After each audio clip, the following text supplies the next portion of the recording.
Assalomu alaykum qadrli do'stlar, sizlar bilan yana men Yorqin Azimov. Bugungi video darsimizda sizlar bilan PDF formatdagi dokumentlarni qanday qilib osongina Word formatdagi dokumentlarga o'zgartirish mumkinligini ko'rib chiqamiz. Qani sizlar tayyor bo'lsanglar, biz video darsimizni boshladik.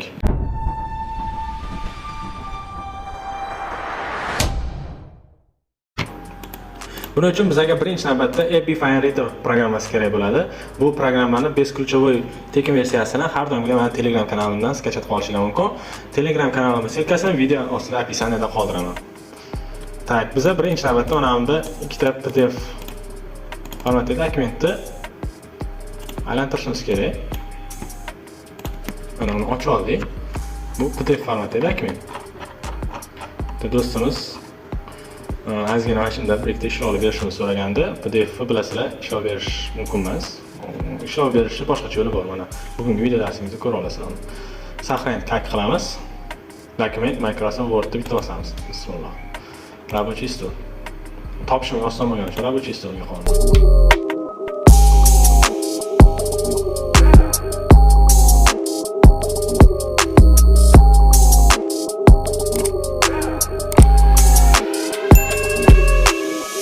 Va mana ko'rishlar mumkin. Xuddi o'sha hujjatda bizada Word shaklida mana saqlanib qilib berdi. Mana xuddi o'sha hujjat. Mana bu yoqdan tekshirishimiz mumkin mana. Sal yana kichikroq qilsak mana. Xuddi o'sha narsa.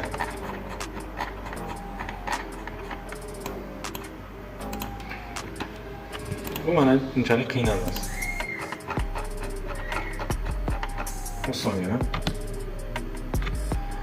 Bizda endi bu informatika fanidan testlar. Bu testlarni misol uchun bitta o'quvchiga chiqarish kerak. O'quvchi har bitta savol tagidan o'zi javob yozish uchun joy qoldirishimni so'radi. O'shaning uchun men PDF dan Wordga aylantirdim. Mana hozir qaranglar. Mana ba'zi joylarini yaxshi aylantirmagan. Mana hamma joylarini ko'rasizlar. Boshqacha bo'lib o'tib qo'ygan Wordga. Endi biz ham mana pastdagilarni odatdagi o'zimizni hujjatlardan qilib o'tgan.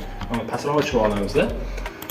Mana buni sal kichikroq qo'yaylik, mana buni pastga tortib.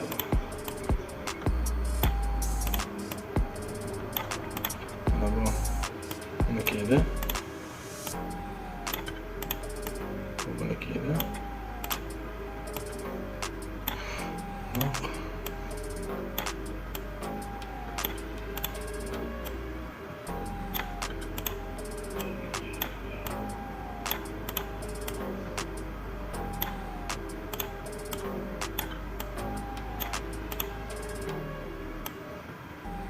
Va mana oralarni ochib bo'ldik.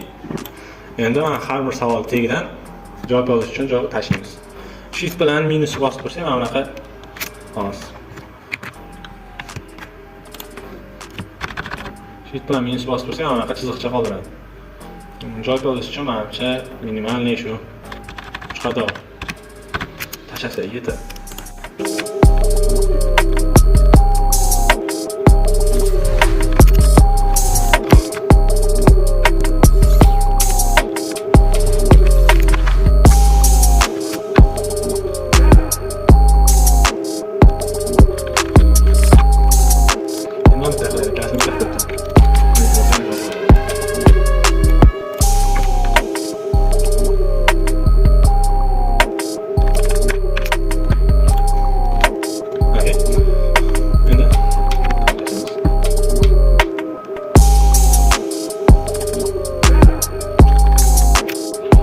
Shu tarzda o'zingiz istaganday o'zgartirib ketaverasiz. Mana men bitta rasm qolib ketdi aytgancha.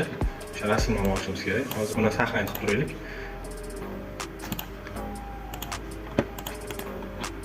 Tak, qat'iy pomoshyu. Endi bekrobatda ochiladi. Mana men rasmni olmagan. Siz o'tgan bo'lsangiz mana qaranglar. Nechinchi savol? 1 2 3 4 5 6 savolda ham rasm yo'q. Mana ko'rasizlar, mana bitta rasm bo'lishi kerak. O'sha rasmni sekingina olamiz. Kopировать изображение. O'tkazib sayt. Mana aka, sayt bo'ldi. Rasm ustiga ikki marta tez bosamiz. Mana bitta makroplarni keyin tanlab qo'yamiz va o'zimizga kerakli bo'lgan joyga bunday qo'yib qo'yamiz. Bo'ldi. Endi buni buyoqqa olsak, mana buni ham yo'q qilsak, mana to'g'ri bo'lib ketadi. Paint 3 dasturida quyidagi funksiyaning vazifasi. Tagiga mana javob yozish uchun ham joy. Xullas, sizlarga tushunarli bo'lgan degan umiddaman. Qanaqadir tushunmagan joylar bo'ladigan bo'lsa yoki bo'lmasam qo'shimcha savolinglar bo'ladigan bo'lsa, kommentariyada o'zingizlarning fikrlarni qoldiringlar. Keyingi video darsimizda ko'rishguncha omon bo'linglar do'stlar.